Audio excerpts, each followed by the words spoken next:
Welcome to another solo podcast with me, your host, Deadeyes. Sterling isn't joining me on this one. It's not that for once he isn't interested, but it's just been a long ass time since he's played Final Fantasy VII, and seeing as I've just given 60 hours in about a week and a half of my life to finally complete it for the first time ever, it's only appropriate really that it's me who provides a review. If you're a long-term listener to Sterling Eyes, then you kind of know what to expect. But for any new listeners, this show in particular isn't a reflection on our usual reviews of Wrestling Through the Ages, which you can find at www.patreon.com/Sterling Eyes.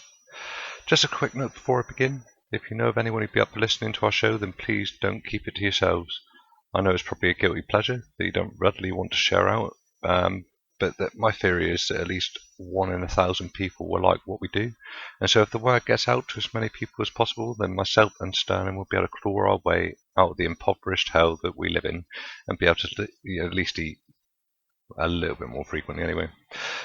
Please be advised that this review features quite a lot of adult content, so if you're easily offended, if you're a sensitive soul, then fuck off right now, because I can't be dealing with your pussy ass. So, Final Fantasy VII. Probably the most successful of the long-running franchise from Square, selling over 10 million copies worldwide. Cost around $45 million to produce, and apparently $100 million spent on marketing. This is crazy when you think that expensive games cost around $60 million to produce in the here and now. Released on the PS1 in 1997, about 21 fucking years ago, it was one of those landmark games which changed the landscape of gaming. It did this with its immersive gameplay, FMV sequences, and shocking storylines in moments you genuinely did not see coming, and affecting characters for which you develop a deep affection for, maybe even more so than real people. It's not that it's without its faults, which I will get to, but definitely in 1997 this was a turning point for gamers and for people such as myself that never really had an interest in RPGs apart from Zelda maybe. As another aside, Final Fantasy VII is now being remade for the PS4, and apparently there are changes to the story and the combat system. So, what is the story? Well, the game starts with a train pulling into a station, and you kind of control a blocky, spiky-haired character who's in a group. You have the first fight by yourself, which is fairly easy to get through, and then you get to name your character. As I've already mentioned in other discussions with Stanley on the show, I always name my character in any game as Bad. No obvious reason for that, I've just always done it. The name of the main protagonist is actually Cloud, and that's how I'll refer to him throughout. You make your way through random battles as you walk through the reactor building, and are joined by Barrett, who's a big black guy with a gun arm. The game has a lot of mechanics which might not be properly understood or utilised, but as an example of one of these, you can put characters on a front row or a back row. By being on the front row, you take more damage, but if you're fighting with a sword, for instance, you'll do more damage. Barrett has a long-range weapon, so placing him on the back row means it will take less damage and still cause the same damage as well.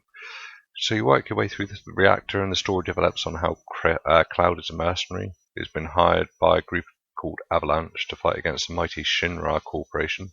They have a plate over the top of Midgar, so it's a city above a city really, and the city below is slums, and they're polluting the world with reactors, so Avalanche are doing something about that. Now, I just want to take a moment to pick up on the fact that essentially, Avalanche are terrorists, or maybe eco-terrorists is the correct term, and taking control of Cloud and being a part of this means that you're essentially acting as terrorists as well. This is a walkthrough of sorts, which concludes the story of the first part of the game within Midgar up until the point you go out into the world map. The podcasts that follow this will take on a section of the game at a time. I undoubtedly won't cover everything, and that would be a bit boring anyway. But if you feel like you've missed any, or I've missed any really important parts or points of the game, please feel free to comment. As you make your way along one of the pathways, you pick up the first materia, which is Restore, which allows you to cast magic spells. Cloud already had lightning in his arsenal, so technically it's not the first materia you've used, it's just the first one you pick up. So the bomb gets planted in the reactor and you fall into the first boss battle. I want to pick up a point in this game now. It has the ability to feel fucking savage at times. Like the monster you're fighting is going to be a cunt and pull out some horrible moves out the bag at literally any second as you try your hardest to keep your members of your party alive, just long enough to win. This first fight, as I remember it distinctly when I came to it playing it the first time, was really hard and I died. But this time I came about and I actually got through it really quickly. Luckily there was a save point nearby back then, so I didn't have to start all over again, but it proves that even in the early stages of the game you can be caught out. It can be quite difficult. Funny enough, like I said, years on, picked up a controller and just beat the absolute fuck out of it with no problems. Once the guard scorpion is defeated, you're then on the run to get out of the reactor before the timer runs out. This is another perfect opportunity to raise one of the most annoying parts of the gameplay, the constant fights. So you're under a high pressure situation, trying to get from one point to another within a time limit or get something done, and every 5 steps of the way you get thrown into another fight. I started off this time playing to level up, so I didn't mind to begin with. It didn't sigh to begin with either. This changed around the time I hit Wutai Island, which I'll get onto later. It is a frustrating but also necessary element of the game, so I'm not going to gripe too much about it. Once you escape, you meet the flower girl, who is Eris, a female character who takes a really important role in the game as the game progresses. The choices you make now affect the game later on, and you can hear me say this quite a bit, so when you speak to her, the responses you give affect how things will pan out in the gold saucer section on disc 1. And another opportunity to go off tangent, this game is on 3 separate discs. A really important point about that is that the game in its entirety is on each of the discs. What's different about the discs is the cutscenes on them, something that actually helped me get through a nightmare situation as I got later into the game on disc 1. After some battles and explanation of how Midgar works, you end up back in the slums and you go to a bar called Tifa's Seventh Heaven. This is Avalanche's hideout and home to Tifa, your childhood friend. You speak to Barrett, and again, everything you say at this point affects the gold saucer section later on. We get a bit of time with Tifa after this, and it quickly becomes apparent that Cloud has, potentially, depending on how you answered earlier, a budding relationship with Eris, and some tension going on with Tifa as well. He seems uninterested, to be fair, but both girls want to sit on his face. By the time this section is finished, you're offered 1,500 gil, which is money in Final Fantasy land, to take on another mission. This money was supposed to be for the Barrett child looks after to be able to go to school, apparently, but Cloud has no hesitation in taking it. Given the fact that they may have potentially just killed innocent people by their actions with blowing up the reactor, this is very strange territory for a game. The next morning you walk around, buy some materia and potions, you get some weapons, accessories which boost your stats a bit, and a little bit of training on how materia works. This can be quite complicated, as materia that is paired with other materia has positive and negative effects on each other, and on the attributes of your character as well. You can also pick up your first all materia for free in this room. All is a really important materia. It's not just that you can apply the effect of your magic to your enemies or all your characters. So, for instance, if you linked all with Restore, then it would cure the health of all your characters rather than just one. Material also levels up as you work through the game, and you can get it to the master level with the all material. If it's mastered, it sells for around 1.4 million gil, which means later in the game you can buy anything you want without having to worry, including the hotel in Costa del Sol, which sells for 300,000 gil, and that becomes yours after that, kind of pointlessly, but you can rest up there whenever you want because you own it. You make your way to the next mission and through train cars as the security system begins shutting down. Even your actions at this point affect how the gold saucer section plays out later in the game, in the fact that if you make it to the end of the train cars without getting caught, or whether you don't. The reactor section is pretty much the same as last time. You make your way through, battling constantly until you come to the main boss called Airbuster. It's not that difficult a fight really, it's weak to lightning, so just beat the fuck out of it with that, and restore frequently, and then it dies, and we lead to a cliffhanger. No pun intended, with Cloud dangling from a torn up walkway. Again, what you say affects later on in the game, and I quite like the fact they've layered in this level of complexity to the relationship dynamics. We pick up with Cloud meeting Eris again in the slums and becoming her bodyguard. It's at this stage you know we're getting some romantic tension going on. You save her from the Turks, who are like the Secret Service of Shinra, just doing all the shitty jobs like trying to steal young women for no apparent reason. After making sure that Eris is safely home, you get the chance to buy some more material and items on the way. She invites you to sleep over, which her mum allows, but tells you to sneak out during the night so not to involve Eris in any further bad shit. After sneaking out, you can go back where the shops are, and in one particular room there's a poster you can read, which the poster will be Turtles Paradise. There are a number of these across the world, and if you read them all, then when you get to Wutai and get to the bar there, you get given free shit basically. You can also choose whether to steal 5 gil from a child. If you do this and come back later, you can get a turbo ether for free, which is like a restore for all your magic levels. And what I mean by that is if you don't take that 5 gil and steal it from him. A notoriously annoying section is up next. Section 6 can be extremely frustrating to make your way through because it's like a maze, and you'll end up in fights with some actually quite difficult monsters. However, luckily for me, my brain imprints shit like this, and I'll never forget it, so I just flew through, but I do remember being stuck and getting really pissed off. One of the monsters in particular used to really get on my nerves, which was, it's basically a house. It does quite a lot of damage and fucks you up at these early stages of the game. But I really didn't find it difficult this time around. It's a good time to pick up on other elements of the game which I haven't mentioned yet, namely the graphics, score and controls. The graphics of the gameplay are a bit crap in fairness. They weren't at the time, but my daughter came in and said, "What the fuck is this shit?" And then I had to explain to her that the graphics aren't that important, and that at the time it was actually impressive, especially the FMV sequences. The music in certain areas can add to the gameplay, or it can just be fucking annoying. The gold saucer definitely being one of those annoying times. It tends to get repetitive as well with the music, especially when you're in a fight after fight, and it starts with the whoosh and then leads into the do do do do do do do do.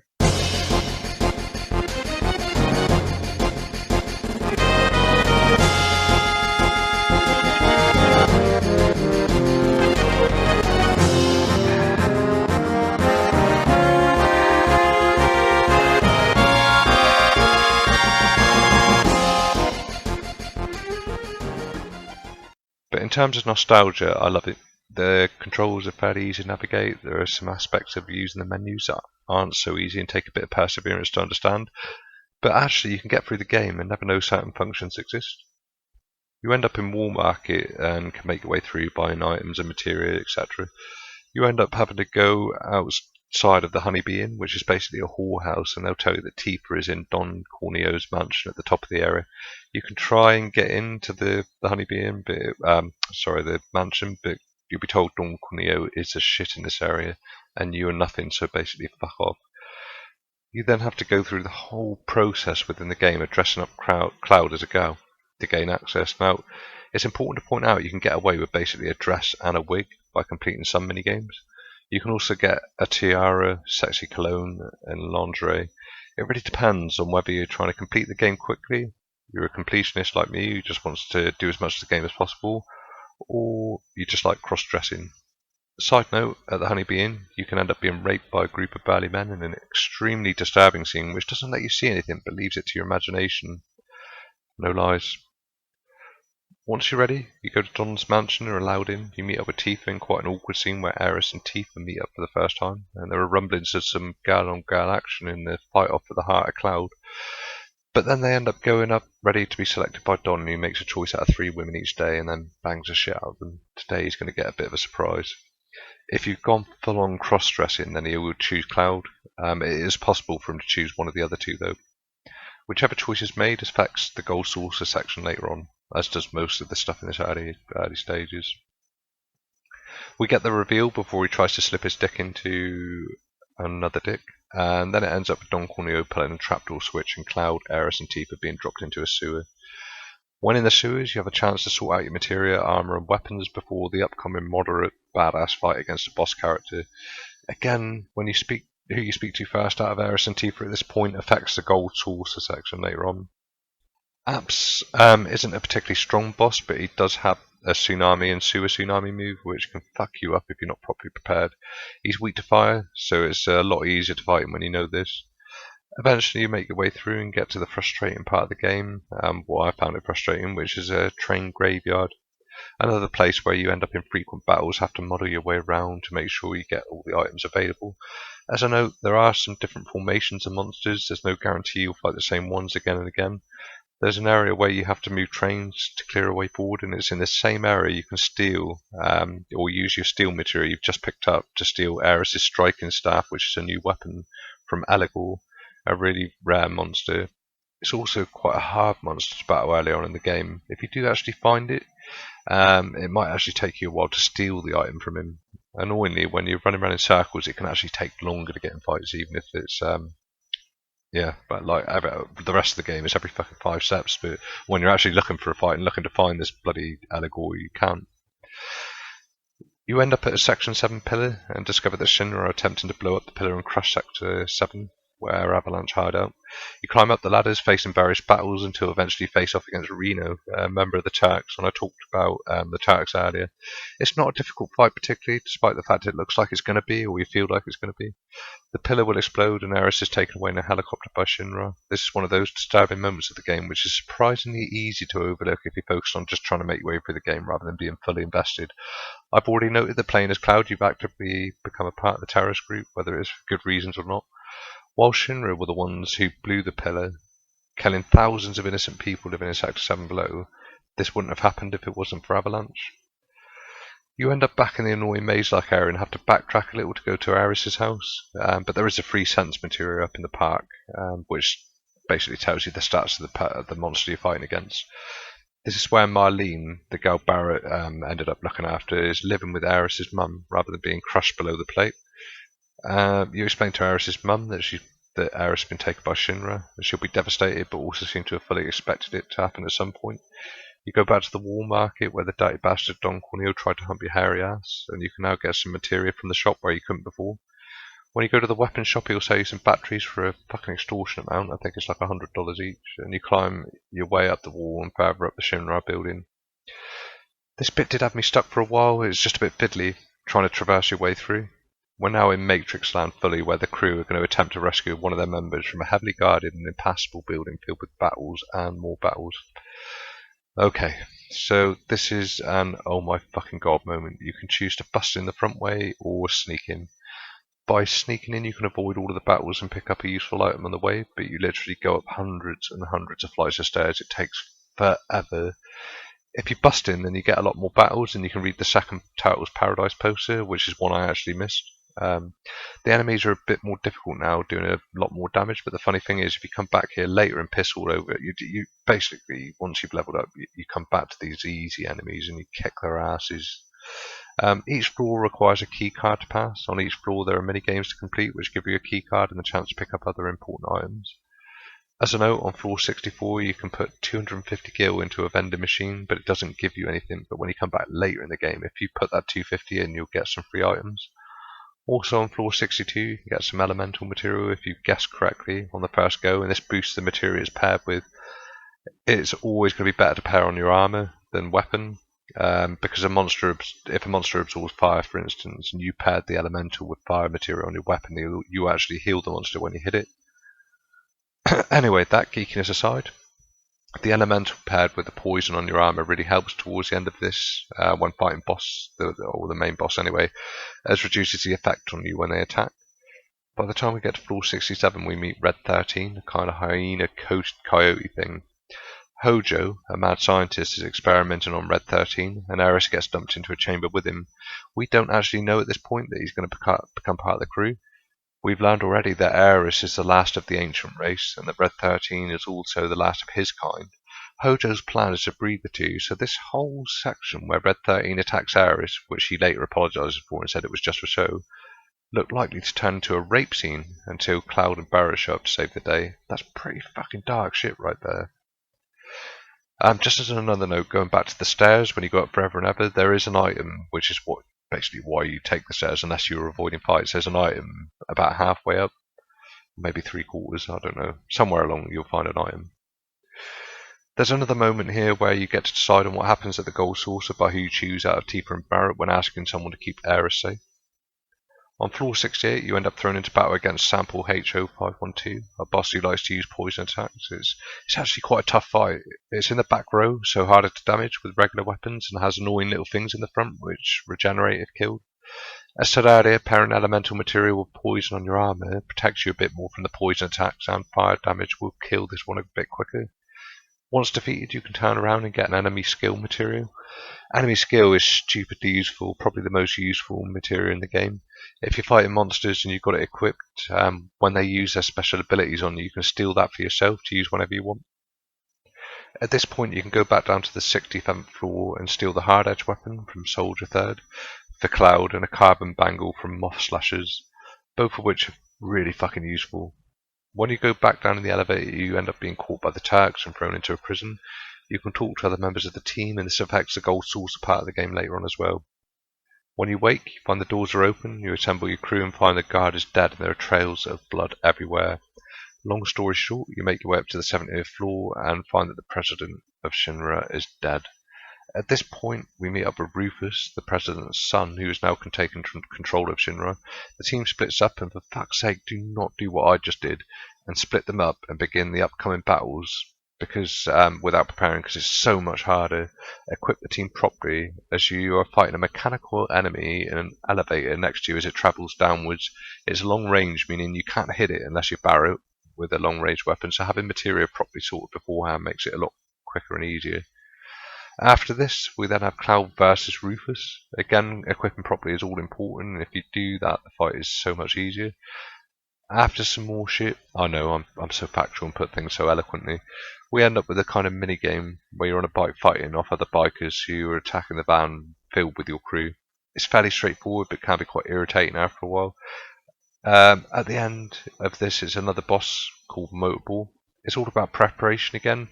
You need lightning-based magic to attack with, and hopefully, if you didn't really badly get the van injured or you protected them well enough, your people with you have quite a high HP and won't be battered straight away. We are finally on the outskirts of Midgar, and you can choose to stay or go ahead and enter the world map, and that's where this part of the review walkthrough ends. The next one will pick up on the road to Kalm. The story so far is fairly easy to follow. Cloud has joined the group Avalanche, who are eco-terrorists. They blow up some reactors, get into a lot of battles, killing a shitload of people, including innocents. We know that Cloud used to work for Soldier, who are an elite of the elite within the Shinra army. And there's been character development between all characters, but mainly between Cloud and the other members of the party, particularly Tifa and Aerith, where there's quite a bit of romantic tension. We've been introduced to the powers that be in Shinra, and something that I haven't mentioned on purpose, this just takes over the story later on, is Sephiroth, who is a mysterious badass, and was the person responsible for letting Genova, who will also be explained later, loose and causing all the deaths in Shinra's HQ, which led Cloud and co being able to escape the prison. The beauty of this game is it does unfold at each step, allowing you to understand more and more about the characters, and with 60 hours or more of gameplay, you can see why it's so immersive. However, the game has been completed in around 6 hours and 45 minutes, that's Guinness World Records there, by a German gamer called Kynos in 2013. This was on a PC version of the game, so not sure how different that is, but I imagine it's not that different. He notes that he spent thousands of hours step counting to make sure he had the quickest routes. There is a lot of claims across the internet on faster times, but there's no backing for that. So thanks very much for listening. If you made it all the way through, I'm really looking forward to getting stuck into the next section. And as mentioned before, if you think I've missed something out, or there's something of particular importance you want to chip in, feel free to comment. You can also leave your comments about anything Final Fantasy VII related. Remember that you can get the rest of our shows at patreon.com/Sterling Eyes, the home of Sterling Eyes, and all of our podcasty goodness. Good night.